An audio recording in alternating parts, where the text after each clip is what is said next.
বহু দিনৰ পৰা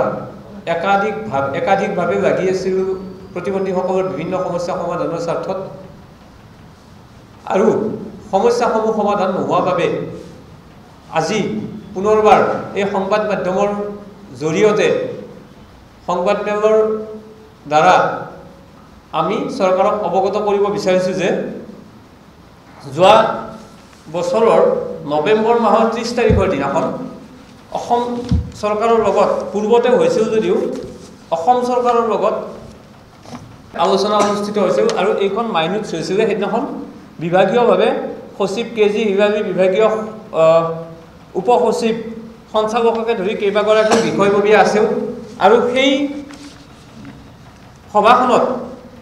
অনুষ্ঠিত হোৱা সভাখনত এইখন মাইনুটছ আছিলে। এই মাইনুটছখনত তেখেতসকলে কৈ দিছিলে যে আমি যেটো পেনশন পাই আছিলো আৰ্টিকল আৰপিডি এক্টৰ সেকশন 24 অনুসৰি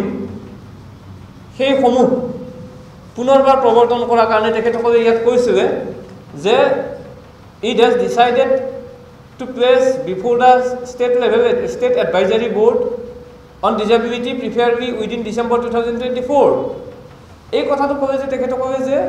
2024 ৰ ডিসেম্বৰ মাহৰ ভিতৰত তেখেতসকলে ষ্টেট এডভাইজাৰী বোৰ্ডৰ মিটিং অনুষ্ঠিত কৰি দীনদয়াল দিব্যাংগ পেনশন আঁচনি আমাৰ পুনৰবাৰ প্ৰৱৰ্তন কৰা ব্লাইণ্ড হায়াৰ সেকেন্ডাৰীখন সম্পূৰ্ণৰূপে চৰকাৰীকৰণ কৰা আমাৰ যি 2018 চনৰ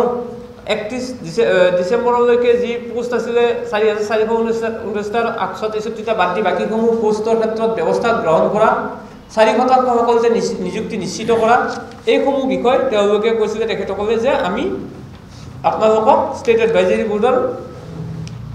অনুমোদন মৰ্মে আমি এইসমূহ সমাধানৰ কাৰণে চেষ্টা কৰিম। কিন্তু পৰিতাপৰ বিষয় সেই ষ্টেট এডভাইজাৰী বোৰ্ডখন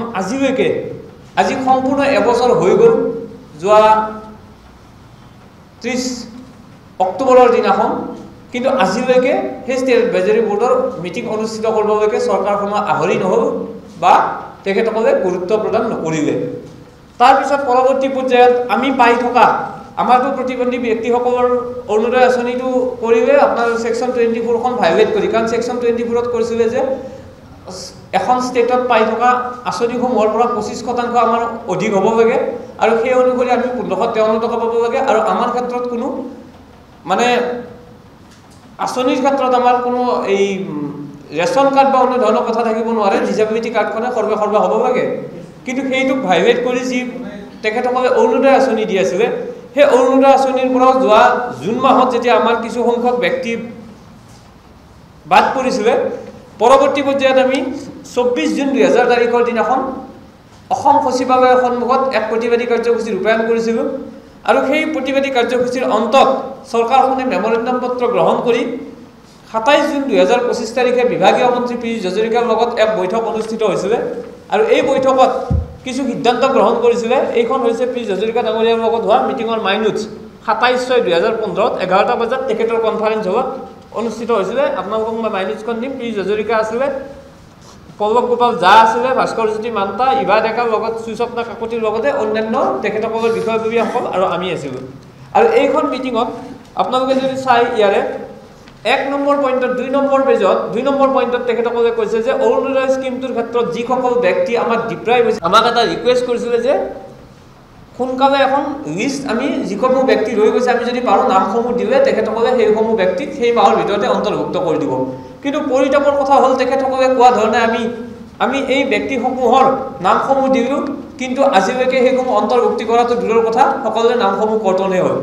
তাৰোপৰি আমাৰ স্কুলৰ ক্ষেত্ৰত আজিলৈকে স্কুলৰ দৰমহাটো ৰেগুলাৰাইজৰ ক্ষেত্ৰত কিছু কথা কৈছিলোঁ সেই ক্ষেত্ৰত নহ'ল। বেকৱাৰ্ড পোষ্টৰ ক্ষেত্ৰত একো নকৰিলে সেয়া আমি মুখেৰে কোৱা কথা নহয় অন ডকুমেণ্ট তেখেতসকলৰ লগত কি হৈছে আপোনালোকে চাব পাৰিব। এয়া পীযুষ হাজৰিকা ডাঙৰীয়াই উপস্থিত থাকি হোৱা মিটিঙৰ মাইনুটছৰ কপি। তাৰ পৰৱৰ্তী পৰ্যায়ত আমি একো উপায়হীন হৈ আমি যোৱা জুন মাহত দিল্লীত বিৰোধী দলৰ কিছু ব্যক্তিক আমি সাক্ষাৎ কৰিছিলোঁ। বিৰোধী দলৰ ব্যক্তিসকলক সাক্ষাৎ কৰাৰ অন্তত বিৰোধী উপসভাপতি গৌৰৱ গগৈ ডাঙৰীয়াই আমাৰ মিনিষ্টাৰ ডক্টৰ বীৰেন্দ্ৰ কুমাৰলৈকে এখন পত্ৰ প্ৰেৰণ কৰিছিলে। এইখন 26/8/2025 পত্ৰ প্ৰেৰণ কৰিছিলে কিন্তু তাৰ পিছতো কোনো সুদুত্তৰ লাভ নকৰিলোঁ আৰু শেহতীয়াভাৱে ডক্টৰ বীৰেন্দ্ৰ কুমাৰে আপোনাৰ তেখেতৰ কৰ্তৃপক্ষৰ দ্বাৰা 9/9/2025 অসম চৰকাৰলৈকে এইখন তেখেতৰ প্ৰিন্সিপাল ছেক্ৰেটাৰীলৈকে এখন চিঠি পঠাইছে department of social justice and employment government of Assam block C ইয়াত লিখিছে ডিমাণ্ডছ অফ প্ৰতিমন্ত্ৰী সুৰক্ষা সংস্থা Assam for welfare of the differently abled persons action required regarding বুলি কৈ পেলাই ইয়াত চহী কৰিলে under secretary to government of India Devaprabha Bhattacharyya এখেতে চহী কৰিলে লগতে ইয়াত অনাৰেবল মিনিষ্টাৰ ডক্টৰ বীৰেন্দ্ৰ কুমাৰে এইখনো ইয়াত এনকোৰেজ কৰি পঠাইছে তেখেতৰ PS প্ৰভাত কুমাৰ ত্ৰিপাঠীয়ে এই চিঠিখন ছেক্ৰেটাৰীলৈকে যে আমাৰ দিছে এই চিঠিখন এনকোৰেজ কৰিছে কিন্তু পৰিতাপৰ কথা হ'ল এইটো যে আমাৰ সেই আগষ্ট ছেপ্টেম্বৰ মাহৰ পৰাই কোনো ধৰণৰ মিটিঙে অনুষ্ঠিত নকৰিলে আৰু আমাৰ যিসমূহ ব্যক্তিয়ে পেঞ্চন পাই আছিলে সেই পেঞ্চনসমূহ কৰ্তন কৰি দিয়া হ'ল পেঞ্চন নহয় আচলতে যিসমূহ ব্যক্তিয়ে অৰুণোদয় পাই আছিলে সেইসমূহ কৰ্তন হ'ল স্কুলৰ ক্ষেত্ৰতো কোনো ব্যৱস্থা গ্ৰহণ কৰা নহ'ল এতিয়া আমাৰ ক'বলগীয়া কথাটো এইটোৱে যে কেন্দ্ৰীয় চৰকাৰে কোৱাৰ পিছতো যদি অসম চৰকাৰখনে গুৰুত্ব নিদিয়ে তেতিয়াহ'লে আমি কাৰ ওচৰত যাম আৰু বিভাগীয় মন্ত্ৰীজনে যদি আমি ৰাজপথত দেখা নাই গতিকে মুখ্যমন্ত্ৰী ডাঙৰীয়াৰ লগত আমাৰ এটাই আহ্বান যে শীঘ্ৰে আমাৰ এইসমূহ সমস্যা সমাধানৰ ক্ষেত্ৰত তেখেতে গুৰুত্ব প্ৰদান কৰক বিশেষকৈ আমাৰ পেঞ্চন যি পাই আছিলোঁ আমাৰ পেঞ্চন প্ৰদান কৰক অন্যথা অহা 3 ডিচেম্বৰ তাৰিখে আমি গুৱাহাটীত এক প্ৰতিবাদী কাৰ্য একমাত্ৰ চৰকাৰী দৃষ্টিহীন উচ্চতৰ মাধ্যমিক বিদ্যালয়খন চৰকাৰীকৰণৰ ব্যৱস্থা কৰক আৰু প্ৰতিগৰাকী প্ৰতিবন্ধী ব্যক্তিকে গৃহ প্ৰদানৰ ক্ষেত্ৰত ব্যৱস্থা গ্ৰহণ কৰক ইয়াৰ উপৰিও আমাৰ অন্যান্য দাবীসমূহ যদিও আছে প্ৰাথমিকভাৱে আমাক এইসমূহ কাৰ্য সম্পাদন কৰি চৰকাৰখনে কৰি দিয়ক যে আমি আমাৰ সহানুভূতি আছে কিন্তু বিভাগে নামত এখন যোৱা বছৰ আমাক 30 নৱেম্বৰ তাৰিখে যিখন মিটিং পাতি আগুৱা ভৰিও আজি এবছৰলৈকে যি ধৰণৰ কৰিলে এইবাৰ আৰু কৰাৰ কথা চিন্তা কৰিব নালাগে তাতকৈ তেখেতসকলে কওক যে যদি প্ৰতিবাদ কৰিব আহে ইয়াত গুজাই মাৰি পেলাম আৰু ইয়াত একো কৰাৰ দৰকাৰ নাই গতিকে সেইটোৱে শ্ৰেয় যদি চৰকাৰখন বা মুখ্যমন্ত্ৰীগৰাকীয়ে ভাবে যে আমাৰ কাৰণে এইটোৱে শ্ৰেয় তেতিয়াহ'লে সেইটোৱে কৰক অন্যথা যদি মুখ্যমন্ত্ৰীগৰাকীয়ে ভাবে নহয় ইহঁতৰ লগত আমি ইহঁতক প্ৰাপ্য দিয়াটো উচিত আমি প্ৰাপ্যখিনি দিওঁ সেইকাৰণে সবকা সাথ বুলি ভাবে তেতিয়াহ'লে প্ৰতিবন্ধীসকলকো সমানে লগত লৈ যাব বুলি আমি ভাবিছোঁ আৰু প্ৰতিবন্ধীসকলক লগত লৈ যাবলৈ হ'লে প্ৰতিবন্ধী ব্যক্তিসকলৰ সকলো ধৰণৰ স্বাৰ্থ সুৰক্ষিত কৰিব লাগিব আইনগত অধিকাৰ সুৰক্ষিত কৰিব লাগিব অন্যথা আমি ভাবিম যে দিব্যাংগ নামটো দি প্ৰধানমন্ত্ৰী ডাঙৰীয়াই যেন আমাক উপহাস কৰিলে আৰু আমাক যেন এইটোৱে ক'ব বিচাৰিছে যে আইন কানুন একো আমাৰ ক্ষেত্ৰত নাখাতে আইনখন মাত্ৰ কেইখনমান কাগজৰ টুকুৰাহে যদি সেইটো নহয় তেতিয়াহ'লে আমাক শীঘ্ৰে আমাৰ ক্ষেত্ৰত এই ব্যৱস্থা গ্ৰহণ কৰক লগতে আমি আৰু এটা কথা ক'ব বিচাৰিছোঁ আমি কৈছোঁ 4% আমাৰ কথাটো হৈছে আমি যদিও 4% কৈ আছোঁ আজিৰ দিনটোত আমি কেতিয়াও আশ্বস্ত হ'ব পৰা নাই যে আমাৰ যিমান ৰিক্ৰুইটমেণ্ট হৈ আছে 4% কিন্তু আমাৰ ক'তো পোৱা নাই আমাৰ ক'ত কিমান যিমান নিযুক্তি হৈছে তাত কিমানজন ব্যক্তিয়ে পাইছে প্ৰত্যেকজন ব্যক্তিৰ লিষ্ট পাব্লিছ কৰক কোনটো ডিপাৰ্টমেণ্টত সেইটোতো পাব্লিছ কৰিব পাৰে চৰকাৰখনে সেইটো অনলাইনত দিয়াৰ কি দিগদাৰ আছে যে অমুকটো ডিপাৰ্টমেণ্টত ইমান নিযুক্তি হৈছে 100জন নিযুক্তি হৈছে তাৰে 4জন আপোনালোকৰ দিব্যাংগ অমুক নামকেইটা কিয় প্ৰমাণ কৰিব নোৱাৰে আমি কৈছোঁ যে কোনো কাৰণত 4% আজিৰ দিনটোত সম্পূৰ্ণৰূপে হোৱা নাই কিছু পৰিমাণে হৈছে কিন্তু কোনো কাৰণত 4% হোৱা নাই আমি প্ৰমাণ কৰি দিব পাৰোঁ গতিকে মুখ্যমন্ত্ৰী ডাঙৰীয়া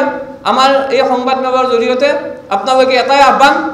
সবকা সাথ সবকা বিকাশ অথবা কেইখনমান মিটিং কৰি সমস্যা সমাধান নকৰাকৈ থৈ দিয়াটো সেইটো আৰু সেইটো আকাশ কুসুম কাৰণ ডাইৰেক্টৰজনে কাৰোবাক ক'ৰবাত দালাল দুই এটা মাতি আনি আপোনাৰ মিটিং কৰাব পাৰে মিটিং কৰাই পেলাই যাতে থৈ দিব সেই চবত আমি কোনো কাৰণত একমত নহয় আমি একমত হ'ব নোৱাৰিম আৰু যদি সঁচাকৈ সমস্যা সমাধান কৰাৰ চেষ্টা কৰে তেতিয়াহ'লে আপুনি সমস্যা সমাধানৰ ক্ষেত্ৰত পদক্ষেপ গ্ৰহণ কৰক ঠিক আছে সেই অনুযায়ী ইতিমধ্যে বন্ধ কৰি দিছে তো তাৰ কাৰণে আমাক আমাৰ দিব্যাংগ যোনটো আঁচনি আমাৰ সেই আঁচনি লাগে আৰু যিখন আমাৰ হাই ছেকেণ্ডেৰী স্কুল এখন গভৰ্ণমেণ্ট কৰিব লাগে হেৰি ক'ব নেকি কিবা অৰুণোদয় আঁচনি পোৱা আছিলোঁ আমাৰ অৰুণোদয় আঁচনি জুলাই মাহৰ পৰা আমি পোৱা নাই গতিকে আমি অৰুণোদয় আঁচনি সলনি আমি আমাৰ যে আগতে দিনদয়াল দিব্যাংগ পেঞ্চন আছিলে আমাক সেইটোৱে দিব লাগে আমাৰ তেতিয়া যোৱা বছৰৰ 30 নৱেম্বৰৰ দিনাখন 30 নৱেম্বৰ 2024 দিনাখনে অসম চৰকাৰৰ লগত এক আলোচনা অনুষ্ঠিত হৈ আমাৰ ষ্টেট এডভাইজাৰী বোৰ্ড অনুষ্ঠিত কৰি পেঞ্চন বেকলগ পদ দৃষ্টিহীন উচ্চতৰ মাধ্যমিক বিদ্যালয়কে আদি কৰি সকলো ধৰণৰ কথা আলোচনা কৰাৰ কথা আছিল যদিও আজিলৈকে সেই ষ্টেট এডভাইজাৰী বোৰ্ডখন অনুষ্ঠিত কৰিব নোৱাৰিলে চৰকাৰে দ্বিতীয়তে আমি কৰা 25 জুন 2025 তাৰিখে আমাৰ যে অৰুণোদয় আঁচনিৰ ধন কৰ্তন কৰা হৈছিল কিছু সংখ্যক ভাই ভনীৰ সেই তাৰ বিপক্ষে আমি এটা প্ৰতিবাদী কাৰ্যসূচী গ্ৰহণ কৰিছিলোঁ আৰু তাৰ অন্তত 27 জুন 2025 তাৰিখে আমাৰ লগত বিভাগীয় মন্ত্ৰী পীযুষ হাজৰিকা ডাঙৰীয়াৰ বৈঠক অনুষ্ঠিত হৈছিল আৰু এখন আপোনাৰ এই মাইনুটছ হৈছিলে সেই মাইনুটছ অনুসৰি আমাৰ যিসমূহ ব্যক্তিৰ নাম বাদ পৰি গৈছিল সেই ব্যক্তিসকলৰ নামসমূহ তেখেতে আমাক প্ৰদান কৰিবৰ কাৰণে কৈছিলে এইখন পীযুষ হাজৰিকাৰ লগত হোৱা মাইনুটছ আৰু এই মাইনুটছত তেখেতসকলে কৈ গৈছিলে ইয়াত যে যিসমূহ ব্যক্তিৰ নাম বাদ পৰি গৈছে সেইসমূহ ব্যক্তিক তেখেতসকলে ইয়াত আমাক তেখেতৰ বিভাগত ছাবমিট কৰিব দিছিলে ছাবমিট কৰাৰ পিছতো কোনো ধৰণৰ ব্যৱস্থা গ্ৰহণ নকৰিলে পূৰ্বৰ তুলনাত আৰু অধিক ব্যক্তিৰ নাম কৰ্তনহে হ'ল সেইসমূহ ব্যক্তি অন্তৰ্ভুক্ত নহ'ল আমি বাৰম্বাৰ কৈ আছোঁ যে আমাক অৰুণোদয় নহয় আমাক যিটো RPD এক্টৰ সেকশ্যন 24 অনুসৰি যিটো আমাৰ পেঞ্চন স্কিম পাব লাগে সেই পেঞ্চন স্কিমখন লাগে কিন্তু সেইখন দিয়াটো দূৰৰ কথা অৰুণোদয় আঁচনিৰ ধনো কৰ্তন কৰিবে আৰু গুৱাহাটী দৃষ্টিহীন উচ্চতৰ মাধ্যমিক বিদ্যালয়খন চৰকাৰীকৰণৰ ক্ষেত্ৰত কোনো ধৰণৰ ব্যৱস্থা গ্ৰহণ নকৰিবে 4419টা যি 2017 চনলৈকে যি বেকলগ পদ আছিল সেই পদৰ ক্ষেত্ৰতো কোনো ধৰণৰ চৰকাৰখন নিমাত হৈ থাকিল শেহতীয়াভাৱে আমি কেন্দ্ৰীয় চৰকাৰৰ ওচৰ চপাত কেন্দ্ৰীয় চৰকাৰৰ তৰফৰ পৰা ডক্টৰ বীৰেন্দ্ৰ কুমাৰ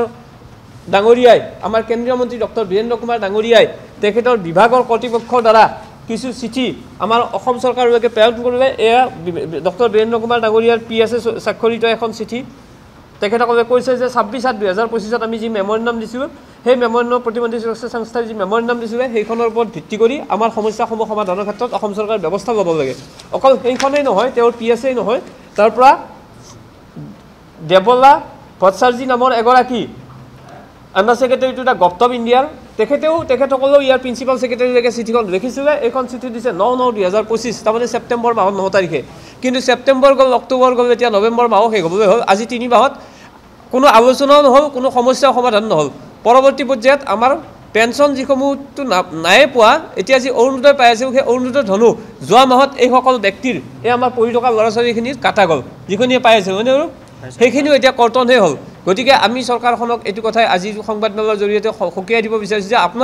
আমাক যদি চাৰিওফালৰ পৰা চেপি মাৰাৰ ষড়যন্ত্ৰ কৰিছে আমাৰ যদি ব্যক্তিৰ পাবলগীয়া অধিকাৰসমূহ আপোনালোকে কাটি নোহোৱা কৰাৰ ব্যৱস্থা কৰিম বুলি ভাবিছে গতিকে অহা 3 ডিচেম্বৰ বিশ্ব প্ৰতিবন্ধী দিৱসৰ দিনাখন আমি গণতান্ত্ৰিক প্ৰতিবাদ সাব্যস্ত কৰিম আৰু তাৰ পূৰ্বে আপোনালোকে কোনো বিভাগীয় হেৰিৰ দ্বাৰা এনেই এটা আমাক ভেকু ভাৱনা কৰাৰ দৰকাৰ নাই গতিকে সবকা সাথ সবকা বিকাশৰ কথা কোৱা চৰকাৰখন বা মুখ্যমন্ত্ৰীগৰাকীয়ে যদি সঁচাকৈ সমস্যা সমাধান কৰে তেতিয়াহ'লে তেখেতে দীনদয়াল দিব্যাংগ পেঞ্চন আঁচনি পুনৰ প্ৰৱৰ্তনৰ ব্যৱস্থা কৰক আমাৰ প্ৰতি কোনো দয়া পুতৌ দিব নালাগে আমাক আইনগত অধিকাৰ দিয়ক দৃষ্টিহীন উচ্চতৰ মাধ্যমিক বিদ্যালয়খন চৰকাৰীকৰণ কৰক আৰু 4419টা যি বেকলগ পদ আছে সেই পদসমূহৰ ক্ষেত্ৰত কি ব্যৱস্থা গ্ৰহণ কৰিব তেখেতে জনাই দিয়ক লগতে আমাৰ যি বৰ্তমান হৈ থকা নিযুক্তিসমূহত যে 4% আমি পাইছোঁ তাক নিশ্চিত কৰিবৰ কাৰণে আমাৰ প্ৰত্যেকটো বিভাগত ক'ত কিমান এপইণ্টমেণ্ট সাধাৰণ মানুহৰ হৈছে আমাৰ দৃষ্টি মানে আমাৰ দিব্যাংগ ভাই ভনী বা প্ৰতিবন্ধী ভাই ভনী কিমানে পাইছে তাৰ লিষ্টখন তেখেতসকলে প্ৰকাশ কৰক